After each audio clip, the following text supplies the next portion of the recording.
말 중에 끄트머리라고 하는 단어가 있습니다. 끝이 되는 부분과 일의 실말이라고 하는 두 가지 뜻을 가지고 있는 단어인데, 우리 조상들은 끝을 단순히 어떤 일의 마무리로만 여기지 않고 새로운 시작의 전환점으로 볼 줄 알았던 것 같습니다. 그래서 참 우리 선배들이 우리에게 좋은 단어, 참 지혜로운 단어를 우리에게 주었다라는 생각이 듭니다. 오늘 우리는 2019년의 끄트머리에 섰습니다. 이 끄트머리에 섰다는 말은 이제 2019년을 마무리하는 시점이면서 동시에 새로운 시작의 문을 열 준비를 하고 있는 자리에 우리가 서 있다는 거죠. 마무리에는 늘 아쉬움이 많습니다. 여러분 어떻습니까? 한 해를 돌아보면서 마무리를 하는 이 시점에서 어떻게 후회가 많습니까? 아니면 만족한 일들이 많습니까? 네, 말씀하지 않아도 우리가 다 공감하는 얘기라고 생각합니다. 이 마무리를 하려고 하면은 늘 아쉬움이 많죠. 그런데 또 한편으로는 가보지 않은 새로운 길을 가려고 할 때 우리 마음속에는 두려움도 있고 또 한편으로는 설레이는 마음도 있습니다. 어떤 분이 가게에 가서 이제 아이스크림을 사러 갔는데 하드 중에 보면은 설레임이라는 이름을 가진 하드가 있어요. 혹시 여러분들 아십니까? 그 이 설레임을 사러 갔는데 갑자기 이 설레임이라는 단어가 생각이 안 나는 거예요. 여러분들 가끔 그럴 때가 있잖아요. 네. 아마 이제 40 넘어가시는 분들 50대 뭐 60대 이제 다 이제 경험을 해본 이야기일 텐데 갑자기 설레임이 생각이 안 나는 거야. 그러니까 가서 생각이 안 나는 거야. 가슴만 치다가 그저 두드림 없습니까? 하고 물어봤어요. 근데 이 가게 주인이 얼마나 지혜로운지 가슴을 치면서 두드림 하는데 벌써 딱 알아듣고 설레임 말하는 거예요? 맞다고 설레임이라고. 그래서 설레임을 사갔다는 얘기입니다. 여러분들이 이제 우리가 가보지 않은 세계를 걸어가려고 하다 보면 두려운 마음도 있어요. 새해는 무슨 일이 일어날까? 금년에도 힘들었는데 내년은 또 어떤 일들이 우리 앞에 기다리고 있을까? 또 불확실한 미래를 생각을 하니 점점 더 마음이 두근두근하지요. 그러나 또 한편으로 생각해 보면은 설렘도 있지 않습니까? 내년에는 우리가 또 어떤 일들을 통해서 우리가 세계를 열어갈 수 있을까? 설레임도 분명히 있습니다. 분명한 것은 오늘 저와 여러분이 이제 2020년을 새날로 맞이하게 될 텐데 우리에게 두려움보다는 설레임이 더 큰 2020년이 되었으면 좋겠습니다. 연말 성탄절을 전후로 해서 교우들의 장례가 있었어요. 정말 바쁘더라고요. 거기다가 또 장지들이 뭐 서울에다가 당진에다가 워낙 멀리 있다 보니까 뭐 오고 가는데 시간들이 많이 걸렸고 그래서 참 연말 준비하면서도 여러 가지 바쁜 중에 더 바빴던 것 같아요. 그러면서 또 한편으로는 저에게는 굉장히 깊이 한번 인생이 뭔가라고 하는 것을 묵상해 볼 수 있는 또 좋은 기회였던 것 같습니다. 여러분 인생의 가장 끄트머리에 있는 것이 뭐예요? 죽음이잖아요. 죽음이라고 하는 것은 우리 인생을 마무리하는 것이면서 또 동시에 영원한 세상으로 나아가는 새로운 출발입니다. 그런데 우리는 그 영원한 그 출발선에 서 있지만 영원한 날들을 우리가 살아보지 않았잖아요. 가보지 않은 길이기 때문에 그만큼 두려움도 있고, 그러나 우리 믿는 사람들은 죽음이 끝이 아니라 영원한 생명과 또 영원한 하나님의 나라에 대한 기대가 있기 때문에 설렘으로 죽음을 맞이할 수 있지 않은가 하는 생각도 해봤습니다. 언젠가는 우리 모두가 다 그 끝자락에 서게 될 겁니다. 그때 우리가 뒤를 돌아보면서 후회하지 않는 인생을 살아가려면 오늘 우리가 살아가는 매일매일 우리에게 주어지는 새날들을 과연 무엇으로 채워갈까?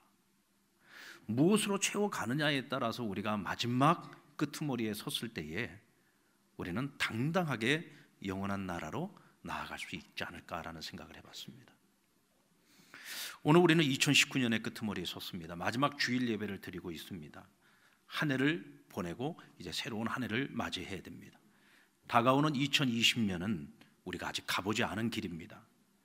꽃길이 기다리고 있을지 광야가 기다리고 있을지 알 수 없는 길이지만 분명한 것은 우리가 그 2020년을 무엇으로 매일매일 채워가느냐에 따라서 우리가 걸어가는 행로가 달라질 것입니다. 그러므로 오늘 주시는 말씀 안에서 우리는 2020년을 무엇으로 채워갈 것인가를 우리가 같이 한번 고민해보고 함께 결단하는 시간이 되기를 주의 이름으로 축원합니다. 오늘 본문을 담고 있는 신명기서는 이스라엘 백성들이 광야 40년 생활을 마치는 끄트머리에 서 있습니다. 그리고 이제 가나안 땅에 들어가서 가나안 정복 전쟁을 통해 하나님이 약속하신 그 땅을 차지해야 됩니다. 아직 전쟁을 시작하지 않았습니다. 새 길을 아직 시작하지 않은 겁니다. 출발선에 서 있을 뿐입니다. 근데 이때 모세가 출애굽 2세대, 1세대는 이미 광야에서 다 죽었기 때문에 출애굽 2세대들을 앞에다 놓고 하나님께서 시나이 산에서 처음 주셨던 십계명과 그리고 규례와 법도 곧 하나님의 말씀을 그들에게 다시 전하면서 리마인드 시키고 있습니다. 너희들은 이 말씀을 반드시 기억해야 된다. 절대로 이 말씀을 잊어서는 안 된다. 너희가 저 가나안 땅 들어가서 너희가 해야 될 일은 뭐냐? 하나님의 말씀으로 저 땅을 채우는 것이라는 거죠. 너희는 저 땅에 들어가서 하나님 너희에게 주신 그 말씀을 반드시 준행하는 자들이 되어야 되고 준행하는 나라가 되어야 되고 준행하는 민족이 되어야 된다. 오늘 그것을 오늘 이 신명기서를 통해서 모세는 출애굽 2세대에게 전하고 있는 것입니다. 왜냐하면 가나안 땅에 들어가서 그 땅을 무엇으로 채우느냐에 따라서 그들이 살아가야 될 새 날의 운명이 달라지기 때문에 그렇죠. 자, 그렇다면 하나님께서 이스라엘을 출애굽시키고 광야 40년 동안 그들과 함께 동행하셨고 또 오늘 이 이스라엘 백성들에게 가나안 땅을 그들이 앞으로 차지해야 될 땅으로 하나님이 허락하시는 목적, 이유가 무엇인가요? 그것은 하나님께서 이 땅을 하나님이 원하시는 것으로 채우시기를 원하시기 때문입니다. 그러면 하나님께서 이 가나안 땅을 채우시기를 원하시는 그것이 무엇인가? 바로 하나님의 말씀이요. 왜냐하면 하나님 말씀은 하나님 자신입니다. 하나님이 곧 말씀이고 말씀이 곧 하나님이신 거죠. 하나님께서는 거룩한 하나님의 백성들을 그 땅에 들여보내서 그 땅 가운데 하나님의 말씀을 준행함으로써 하나님이 통치하시고 다스리시는 그런 나라를 만들기를 원하셨던 거예요. 여러분도 하나님 마음만 먹으시면은요, 애굽에서 나온 이스라엘 백성들을 한 몇 달 만에 가나안 땅에 들어가게 하실 수 있었습니다. 근데 왜 광야 40년이라는 세월이 필요했을까요? 그것은 그들이 애굽에서 살면서 노예 근성으로 덕지덕지 붙어있던 그들의 그 못된 근성들을 광야 40년 하나님이 직접 함께 동행하시면서 그들에게 묻어있는 모든 노예 근성의 때를 다 벗겨낸 겁니다.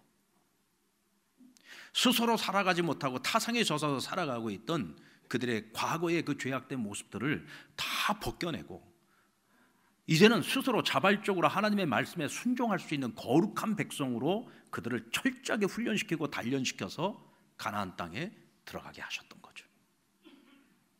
그러니 그 땅에 들어간 이 백성들이 하나님 말씀을 준행할 때에 그들은 거룩한 백성으로 하나님의 백성으로서 하나님의 나라를 그 땅 가운데 세워나갈 수 있었던 것입니다. 근데 하나님이 원하시는 것은 뭐냐면 주변에 있는 많은 나라와 많은 민족들이 그 땅에 들어가서 살게 될 이스라엘을 보면서 놀라게 만들고 싶다는 거예요. 야, 저들은 정말 위대한 나라구나, 위대한 민족이구나. 저들은 정말 지혜롭고 슬기가 있는 민족이구나. 그것을 이 이스라엘 백성들이 하나님의 말씀을 준행함으로써 보여주고 그 모습을 보고 모든 나라 모든 민족이 깜짝 놀라서 그 이스라엘을 따르기를 원하고 이스라엘을 통해서 모든 나라 모든 민족이 하나님께로 나와 하나님이 주시는 은혜와 축복을 누리기를 원하셨다는 거예요. 다시 말하면 이스라엘을 축복의 통로로 사용하기를 원하셨다는 거죠. 신명기 4장 5절로 6절의 말씀을 쉬운 성경으로 제가 한번 읽어드리겠습니다. 우리 같이 한번 보실까요? 보시오, 내가 여러분에게 나의 하나님 여호와께서 나에게 명령하신 대로 율법과 규례를 가르쳐 주었소. 이것은 여러분이 이제 들어가 차지할 땅에서 그대로 복종하도록 하기 위한 것이요, 마음을 다하여 이 율법에 복종하시오. 이로 말미암아 다른 백성들이 여러분에게 지혜와 슬기가 있음을 알게 될 것이요, 그들은 이 율법에 관해 듣고 이 위대한 나라 이스라엘의 민족은 지혜롭고 슬기로운 백성이라고 말할 것이요. 하나님께서는 이스라엘이 철저히 구별된 백성이 되기를 원하셨어요. 세상 나라와는 다른 구별된 나라, 거룩한 나라, 거룩한 민족이 되기를 원하셨고 그들이 축복의 통로가 되기를 원하셨던 겁니다. 그러니까 하나님의 말씀을 준행하는 것은요, 하나님께 속한 백성들에게는 축복이자 또 한편 책임이었던 겁니다. 우리 1절 말씀을 같이 한번 읽어볼까요? 1절 말씀 시작. 이스라엘아, 이제 내가 너희에게 가르치는 규례와 법도를 듣고 준행하라. 그리하면 너희가 살 것이요 너희 조상의 하나님 여호와께서 너희에게 주시는 땅에 들어가서 그것을 얻게 하리라. 이스라엘이 그 땅에 들어가 첫 번째로 해야 될 일은 뭐냐? 나 자신부터가, 우리 자신부터가 하나님의 말씀으로 나를 가득 채우는 것입니다. 그럼 하나님의 말씀으로 나를 채운다는 것은 어떻게 채울 수 있습니까? 너희가 하나님의 말씀을 듣고 준행할 때 너희를 하나님 말씀으로 채울 수 있다는 거예요. 자, 그러면 듣고 준행할 때 우리가 어떻게 하나님의 말씀을 듣고 어떻게 하나님 말씀을 준행해야 되느냐? 여기 원칙이 있습니다. 2절 말씀에 보면 내가 너희에게 명령하는 말을 너희는 가감하지 말고 그랬어요. 내가 너희에게 준 이 말씀을 가감하지 말고 내가 너희에게 내리는 너희 하나님 여호와의 명령을 지키라. 하나님의 말씀을 듣고 준행할 때 원칙이 뭐예요? 가감하지 않는 겁니다. 가감한다라고 하는 얘기는 하나님의 말씀을 더하거나 빼지 말라는 거예요. 하나님이 말씀을 주셨으면 그 말씀대로 준행하라는 것입니다. 자꾸 내 생각을 가지고 하나님 말씀을 함부로 판단하지 말라는 거예요. 하나님의 말씀을 나 자신에게 적용할 때에도 자기 소견에 좋은 대로 적용하지 말고 하나님이 주시는 말씀을 있는 그대로 자기 자신에게 적용하라는 것입니다. 내가 듣고 싶은 말씀만 구별해서 들으려고 하지 말라는 거예요. 듣기 싫은 말씀도 하나님의 말씀이면 들으라는 겁니다. 내가 순종하고 싶지 않아도 하나님이 하시는 명령이면 순종하라는 것입니다. 이것이 준행입니다. 이때 내가 너희에게 약속한 이 땅을 너희에게 줄 것이고 내가 너희에게 약속한 모든 복을 내가 너희에게 부어주겠다고 약속하십니다. 여러분, 오늘 6절 말씀에 보면은요, 이스라엘을 큰 나라라고 말하고 있습니다. 여러분, 이스라엘이 정말 큰 나라입니까? 이스라엘은 큰 나라가 아닙니다. 지극히 작은 나라예요. 아직 그 땅 들어가서 차지하지도 않았습니다. 차지해야 나라를 이루는 것이고 차지해야 제대로 된 민족을 이루는 거예요. 아직 그 땅 들어가 전쟁도 시작하지 않았어요. 그런데 오늘 성경 6절에 보면은 큰 나라다라고 말하고 있습니다. 쉬운 성경에는 보면 위대한 나라라고 말하고 있습니다. 그런데 어떻게 이스라엘이 큰 나라가 될 수 있습니까? 어떻게 위대한 나라가 될 수 있습니까? 세상의 가치, 세상의 눈으로 볼 때는 지극히 작은 나라이지만 모든 나라들이 이스라엘을 보면서 큰 나라요, 위대한 나라라고 말한다는 거예요. 그 이유가 뭐냐? 이스라엘은 하나님께로부터 하나님이 주시는 십계명과 규례와 법도를 받았어요. 근데 세상 그 어떤 나라도 하나님이 주시는 이런 지혜와 이런 실기를 받은 나라가 없다는 겁니다. 하나님이 주신 십계명과 이 규례와 법도가 이스라엘을 탁월한 나라가 되게 만드는 거예요. 큰 나라가 되게 만드는 것이, 위대한 나라가 되게 만드는 것입니다. 근데 왜 하나님께서 이스라엘에게 이와 같은 하나님의 말씀을 주신 것입니까? 하나님이 이스라엘을 자기 나라, 자기 민족으로 택하셨어요. 하나님 먼저 찾아와서 그들을 만나 주셨어요. 그리고 하나님이 그들을 가까이 하시면서 그들을 사랑해 주셨어요. 그래서 이 말씀을 주신 거예요. 여러분, 말씀은 아무에게나 주는 것이 아닙니다. 하나님께서 당신이 사랑하는 자들에게, 자기가 사랑하는 백성에게, 자기가 사랑하는 자녀들에게 하나님 말씀을 주시는 겁니다. 아멘입니까? 오늘 여러분들이 하나님의 말씀을 듣고 있죠? 여러분들에게 하나님 말씀을 주고 계시는 거예요. 하나님 왜 여러분들에게 그 말씀을 주시느냐? 하나님이 여러분을 사랑하시기 때문이에요. 하나님이 나를 가까이 한다는 것을 우리가 어떻게 알 수 있습니까? 하나님이 우리에게 말씀을 주심으로써 하나님 나를 가까이 하고 있음을 우리가 알 수 있는 거죠. 이 세상 천지 만물을 창조하시고 역사를 주관하시는 하나님이 우리를 사랑하시고 오늘 우리에게 날마다 말씀을 주시고 우리를 가까이 하십니다. 우리는 그것만으로도 위대한 나라요, 위대한 민족이요 위대한 사람인 것입니다. 아멘입니까? 아유, 나 같은 것이 뭘 크다고 얘기를 하고 나 같은 것이 뭘 위대하다고 얘기할 수 있습니까? 내가 뭘 내놓을 것이 있다고요? 내가 뭘 자랑할 것이 있다고요? 여러분, 우리는요, 내가 뭐 자랑할 것이 있어서 위대한 게 아니에요.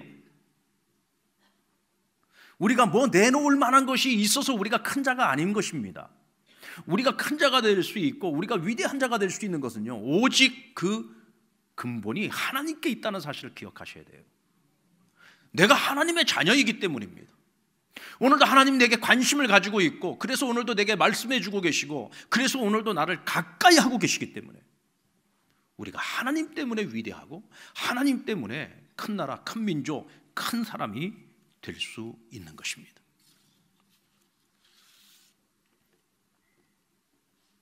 금년 한 해를 돌아보니까 여러분, 힘들었어요? 살만했어요? 네, 힘들었어요. 제가요, 하여간 금년 한 해를 살면서 살만하다는 얘기를 들어본 적이 거의 없어요. 다들 힘들대요. 어떤 분들은 나라가 당장이라도 망할 것처럼 얘기하시는 분들도 참 많더라고요. 막 그런 이야기들을 듣다 보면은요, 힘들어요. 듣는 것 자체가 힘들어요. 힘든 건 사실인데 힘든 걸 자꾸 힘들다 하니까 더 힘든 것 같아요. 근데 여러분, 힘들다고 해서 늘 힘들다 한다고 해서 희망이 있습니까? 소망이 있습니까? 뭐 더 나아질 것이 있습니까? 근데 한 해를 쭉 살아온 날들을 돌아보니까 힘들었던 것만큼이나 하나님 앞에서 얻은 것도 많더라고요. 쓰러지고 넘어진 것 같은데 또 일어나서 걷고 있고, 길이 없어서 방황했는데 어느 순간 전혀 생각지도 못했던 길로 하나님 나를 인도해 주셨고, 아멘.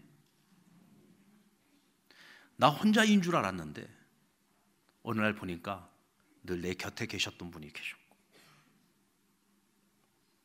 도무지 소망이 보이지 않았는데 어느 순간 내 손을 꼭 붙들고 함께 걷고 계신 주님이 계셨다는 것을 깨닫게 해주시더라고요. 그래서 여러분, 힘든 한 해였지만 은혜로운 한 해였습니다.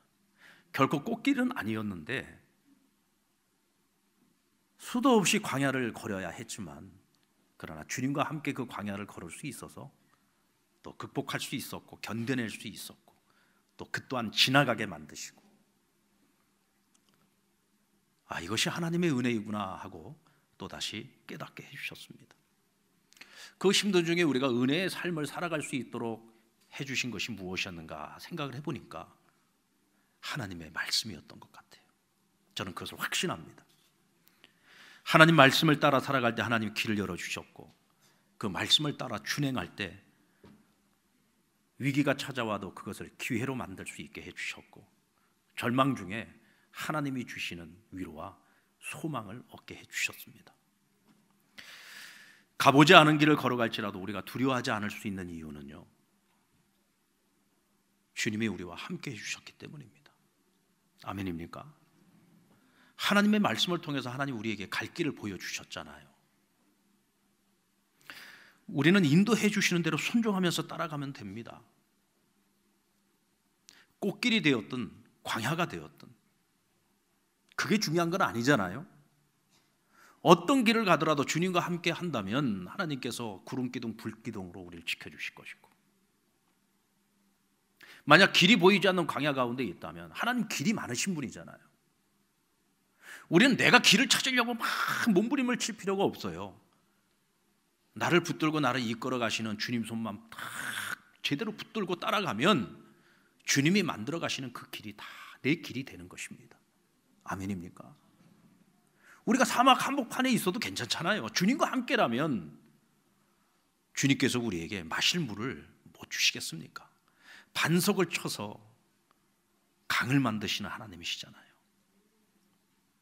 우리는 그렇게 금년 한 해를 살아왔어요. 2019년을.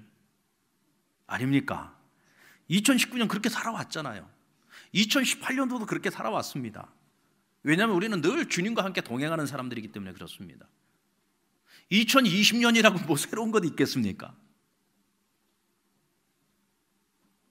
여전히 2020년도도 우리는 주님 손 꼭 붙들고 주님과 동행할 것입니다.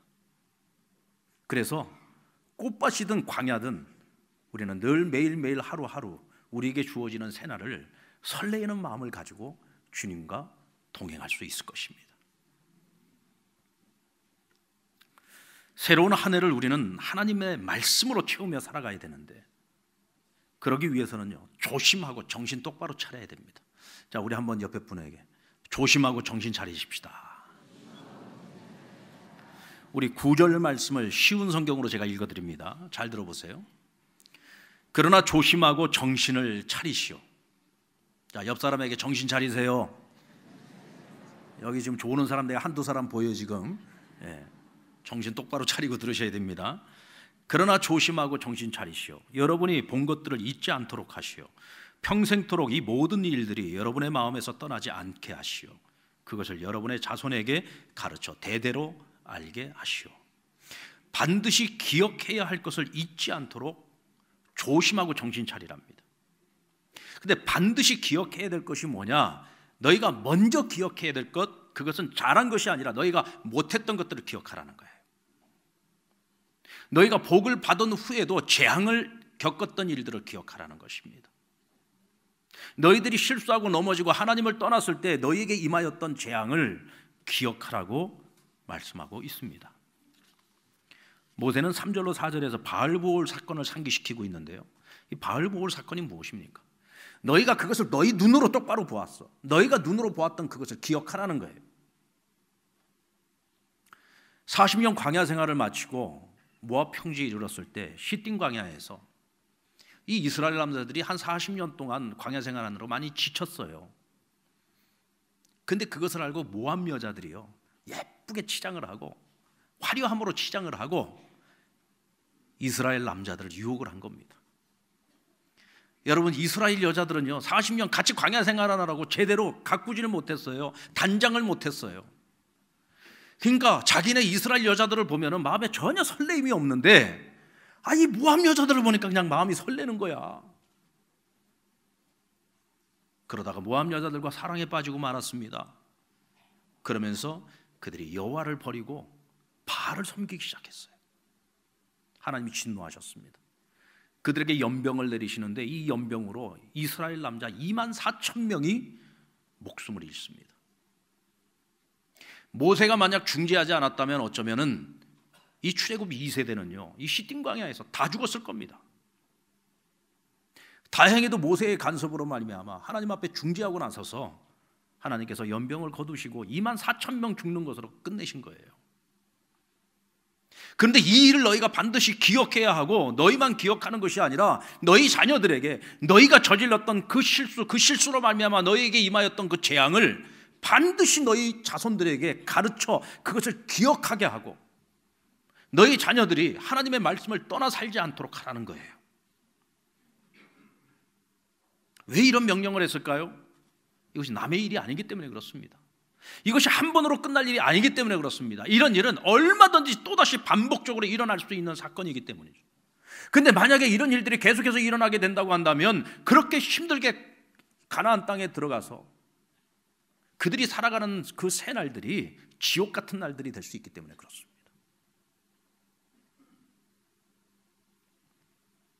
여러분, 우리는요 우리 자녀들에게 자랑스러운 과거만, 자랑스러운 기억만 가르쳐서는 안 됩니다. 우리의 부끄러운 과거라고 할지라도 그것이 우리 자녀들에게 교훈이 될 수 있고, 우리 자녀들이 마땅히 본받지 않고 버려야 될 일들이라면 그것을 가르쳐야 됩니다. 그래서 우리가 저지른 그 실수를 반복하는 역사가 일어나지 않도록 해야 됩니다. 옛 조선의 왕궁에는 절대 왕권이 유지되던 시대였죠. 근데 왕궁에 사관들이 있었어요. 이 사관은 무엇을 하는 사람들이냐면 왕과 함께하면서 왕이 하는 모든 일거수일투족을 다 기록으로 남겼습니다. 거짓이 없이 정직하게 남겼습니다. 그래서 이 사관들은요 목숨을 걸고 기록을 했습니다. 왕의 좋은 면도 기록을 했지만 왕의 흉과 허물까지 다 기록을 했어요. 그것을 기록으로 남긴 이유가 뭘까요? 후대의 왕들이 선왕들의 그 기록을 보면서 버릴 것은 버리고 좋은 것을 본받고 따라가도록 하기 위해서 사관들이 그 기록을 남겼던 겁니다. 여러분들 금년 한 해를 정리하면서 후회되는 일들이 많이 있지 않습니까? 그런데 후회로 끝나면 안 되잖아요. 후회를 넘어 우리는 회개해야 됩니다. 회개는 뭡니까? 우리가 잘못된 것이 있으면 버려야죠. 잘못된 습관들이 있으면 버려야죠. 여전히 내 안에 남겨두고 있는 죄가 있다면 정리해야죠. 여러분, 우리가 새해를 맞이하기 전에 2019년 여전히 내가 해결하지 못하고 있는 죄의 문제가 있다면 그 정리하고 새해를 맞이하셔야 돼요. 혹시 여러분들을 자꾸 발목 잡고 있는, 여전히 여러분들이 해결하지 못하고 있는 쓴뿌리들이 있다면 우리가 새해를 맞이하기 전에 정리하셔야 됩니다. 그리고서 새해를 맞이해야죠.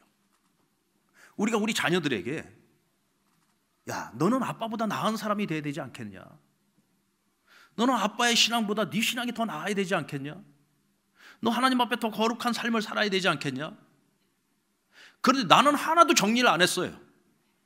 나는 하나도 정리 안 하고서 내 자녀들에게만 넌 나보다 나아야 되잖아 라고 이야기를 하면은 자녀들이 어떻게 생각하겠습니까?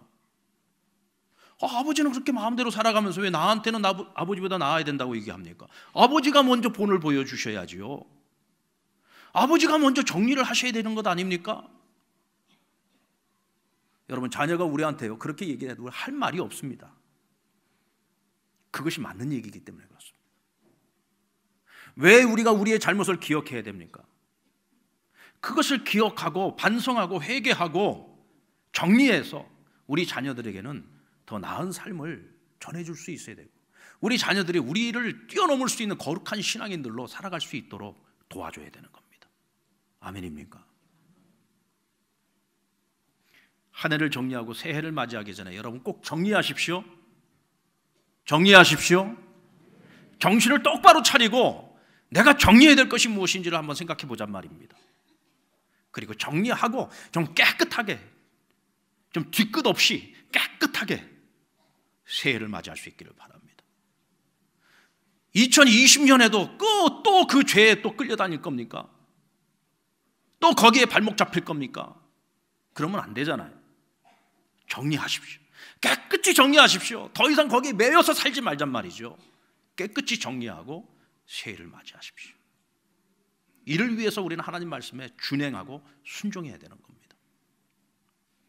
그리고 새로운 한 해를 기도로 채우시기 바랍니다. 7절 말씀을 쉬운 성경으로 읽어드립니다. 다른 나라의 신은 그 백성에게 가까이 가지 않지만 우리 하나님 여호와께서는 우리가 기도할 때마다 우리에게 가까이 오신다오.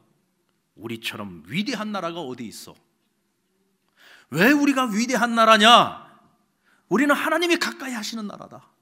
우리가 하나님을 찾고 하나님께 부르짖을 때 하나님은 언제나 우리를 가까이에서 만나주시고 가까이에서 우리의 기도에 응답해 주시는 분이시다. 왜 우리가 위대하냐? 하나님 우리를 사랑하시기 때문에. 왜 우리가 위대하냐? 우리는 하나님과 교제할 수 있는 백성이기 때문에. 아멘입니까? 왜 오늘 저와 여러분이 위대한 하나님의 자녀들입니까? 그것은 위대하신 하나님이 우리 아버지가 되시기 때문이죠. 위대하신 우리 하나님 아버지는 우리의 모든 필요를 다 알고 계십니다. 여러분, 2019년 한 해를 돌아보니 하나님께서 우리의 모든 필요를 다 채워주셨습니까? 아니면 여전히 부족한 것이 많습니까? 여러분, 부족한 것이 많다고요. 왜 하나님 내 기도에 응답하지 않느냐고, 왜 하나님 나의 필요를 채워주시지 않느냐고 하나님 원망하지 마세요. 하나님이 나의 필요를 채워주지 않은 것이 아니라 우리가 하나님께 그만큼 구하지 못했습니다. 정말 진심을 다해서 간절한 마음을 가지고 하나님께 부르짖지 않았습니다. 그래서 하나님이 채워주고 싶어도 채워주지 못한 것이 많은 거예요. 근데 또 한편으로 생각해 보면 저는 부족한 것이 많다는 것이 감사하기도 합니다. 만약 우리가 부족한 것이 하나도 없으면 우리가 하나님 찾겠습니까? 하나님께 부르짖겠습니까? 하나님 말씀하십니다. 구하라, 얻을 것이고, 찾으라, 너희가 나를 찾을 것이고, 두드리라, 간절한 마음으로 두드리며 하나님 문을 열어서 길을 열어주겠다고 말씀하십니다. 아멘입니까? 우리는요, 목적이 하나님이 우리의 빈 것을 채워주시는 데 목적이 있다면 하나님의 목적은 다른 데 있습니다. 그 부족한 것 때문에 그것을 채우기 위해서 우리가 부르짖을 때 하나님 우리를 만나주시고, 하나님 우리와 교제해 주시고, 하나님 우리를 더욱더 친밀히 해 주실 수 있기 때문에 그렇습니다. 하나님은 관계의 목적이 있습니다. 우리는 어리석고 미련해서 관계가 아니라 필요를 채우는 데 목적을 가지고 하나님을 찾아도 하나님은 그 필요를 채워주시면서 우리와 만나주시고 교제하시고 우리와 더 친밀해지기를 원하시는 겁니다. 여러분, 그런 하나님과 함께 동행하는 길이라면 광야길도 괜찮지 않습니까? 이사야 55장 6절, 너희는 여호와를 만날 만한 때에 찾으라, 가까이 계실 때에 부르라 그랬어요.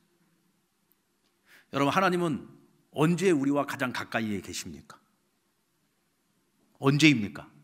언제 하나님이 가장 가까이에 계십니까? 여러분, 하나님은요 언제나 항상 우리와 가까이 계셨습니다. 지금도 가까이 계십니다. 근데 우리가 단지 하나님이 멀리 계신다고 생각을 하는 거예요. 왜 늘 하나님은 멀리 계신다고 생각을 합니까? 내가 하나님을 찾지 않으니까 그런 거예요. 내가 하나님께 부르짖지 않으니까 그런 겁니다. 하나님을 찾는 자들은요 언제나 하나님 내 가장 가까이에 계신다는 것을 우리가 알게 됩니다.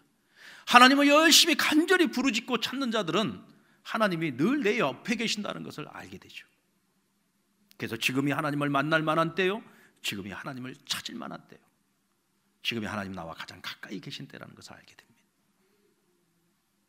2020년이 꽃길이 될지 광야가 될지 정말 모르겠습니다. 근데 여러분, 아무리 힘들고 어려운 환경이 여러분 앞에 펼쳐진다고 할지라도 그것 때문에 불평하거나 원망하거나 낙심하지 마십시다. 오히려 어려운 환경이 있어서 우리는 부족함이 있어서 하나님을 더 찾을 수 있고요, 하나님 앞에서 얻는 것들이 분명 더 많아질 겁니다. 아멘입니까? 그리고 그 하나님의 손 또 꼭 붙들고 매일매일 우리에게 주어지는 새날을 하나님 말씀으로 채워가십시다. 하나님 앞에 순종으로 채워가십시다. 기도로 채워가십시다. 그러면 주어지는 매일매일 가보지 않은 그 길을 걸어갈 때 두려움보다는 설레임이 더 많은 하루하루를 우리가 승리하며 살아가게 될 것입니다. 여러분, 이제 2020년을 준비하는 여러분의 마음에 두려움이 큽니까? 설레임이 더 많습니까? 예, 설레임이 더 많아졌습니다. 오늘 저는 이 설교로 여러분의 마음 가운데 두려움이 물러가고 설레임 하나만 가득해진다고 할지라도 저는 성공했다고 생각합니다. 그 설레이는 마음으로 새해를 여러분 멋지게 준비할 수 있기를 주의 이름으로 축원합니다.